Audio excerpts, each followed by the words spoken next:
Egiptus avalikustas just planeedi suurima sõjaväe peakorteri ja sellega kaasneb sõnum. President El-Sisi avas laupäeval Oktagoni ulatusliku tehisintellektil põhineva juhtimiskeskuse Kairo lähedal, mille kõrval Pentagon tundub tagasihoidlik.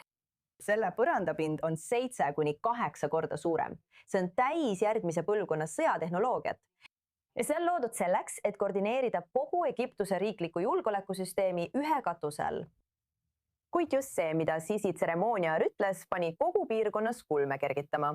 Esimest korda üle 10 aasta täis sõjaväevormis olles kuulutas ta, et rahva tasandil normaliseerumist ei tule enne, kui õiglane rahu lõpetab okupatsiooni. Ta viitas ilmselgelt Iisraelile. See on selge signaal, et kuigi Egiptuse ja juudiriigi 1979 aasta rahuleping püsib, avalikkuse tasandil suhted niipea ei parane. Et teemat edasi arutada on meiega liitunud Kairo ajakirjanik Joos Scheffers. Joos, tore sind täna i24 News Englishis meiega näha. Millist sõnumit saadab Egiptus selle uue Oktagoniga? Pean ütlema, et juba nende piltide vaatamine on üsna pöörane. See on tõesti täiesti pöörane, eriti veel selle suuruse poolest. Sa juba võrdlesid seda USA Pentagoni hoonega, mis on muidugi õiglane võrdlus, sest Pentagon ja siis Egiptus ehitab Oktagoni, mis on mitu korda suurem kui Pentagon. Tegelikult ei ole asi selles, et Egiptus oleks nii suur strateegiline. Tegija siin Lähis-Idas, et neil oleks vaja teisi riike nuhkida, et neil oleks vaja luure andmeid koguda ja nii edasi ja nii edasi ja nii edasi.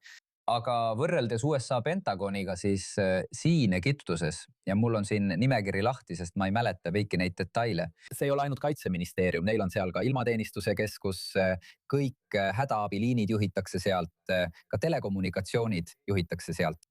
See saab olema suure osa sõjaväevarustuse ladu.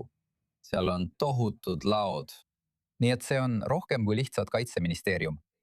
Ja sa pead teadma. Ning ma tulen tagasi sinu küsimuse juurde, aga Egiptuses on armeel majanduses väga suur roll. Isegi kui IMF, Rahvusvaheline Valuutafond, ei ole selle üle eriti õnnelik.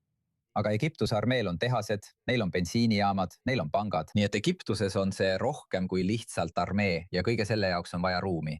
Ja mida see tähendab? Mida Sisi ütles selle tohutu kompleksi avamisel, kuidas iganes sa seda nimetada tahad? On see, et see on mõeldud peamiselt Egiptuse rahvale. See ei ole mõeldud maailmale. Ma mõtlen, maailmale ei avalda lihtsalt üks väga suur hoone muljet. Pigem on küsimus selles, mis seal Egiptuses toimub. Sest see näeb muljet avaldav välja, aga keegi ei tea, mida nad seal tegema hakkavad. Praeguse seisuga ei lubata sinna ühtegi ajakirjanikku, isegi mitte kohalikke Egiptuse ajakirjanikke.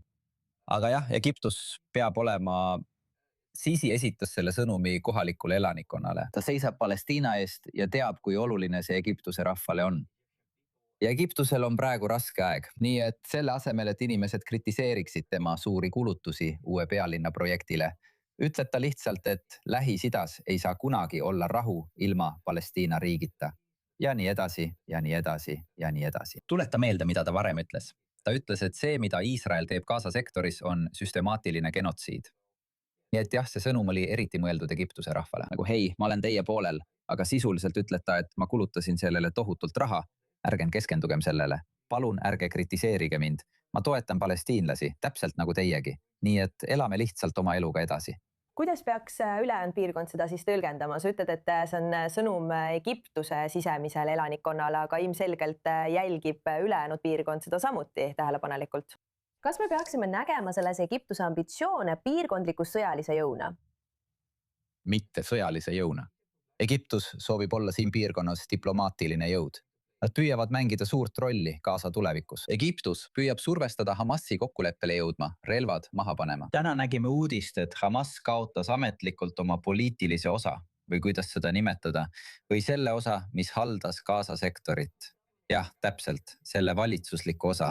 Ja Egiptus tõesti püüab seda saavutada. Nad tahavad mängida olulist diplomaatilist rolli piirkonnas ja samuti Iraaniga läbirääkimistel. Ja Egiptus on seda ka varem teinud. Nad on pidanud läbirääkimisi mitme relvarahu üle Gaza sektoris. Nii et Egiptus teab, et nad suudavad seda teha ja nad tahavad seda rolli säilitada. Ja see ongi peamine sõnum, mida Egiptus alati tahab maailmale näidata. Nad olid samuti kohal Pakistanis kaudsete läbirääkimiste juures. Iraani ja USA vahel. Nii et Egiptus tahab siin piirkonnas mängida seda olulist diplomaatilist rolli. ja sõjaliselt on neil tõesti Lähis-Ida suurim armee. Jah, nad saavad igal aastal USA-lt $1,3 miljardit osana 1979 aasta rahulepingust Iisraeliga. Aga see ei ole piirkonna kõige võimsam armee. See koosneb peamiselt ajateenijatest, kes teenivad oma riigi kaitsmiseks. Neil ei ole ambitsioone oma armeed välismaale saata. Nad on alati väga kõhkleval seisukohal, kui tuleb oma armee välismaale saatmine või liitumine. Näiteks Saudi Araabia esitas mitu korda Egiptuse armeele palveid, et nad liituksid nendega Jeemenis, kuid Egiptus keeldus sellest alati. Jah, see ongi peamiselt oma riigi kaitsmiseks, sest Egiptust ümbritsevad sõjad Gaza sektoris Sudanis ja Liibüas, nii et neil on vaja suurt ja tugevat armeed, et kaitsta riiki, nagu nemad seda näevad. See kõlab nagu sõnum oma rahvale. Josh Scheffer selgitab seda. Aitäh, et olite meiega kanalil i24 News English. Pole tänu väärt.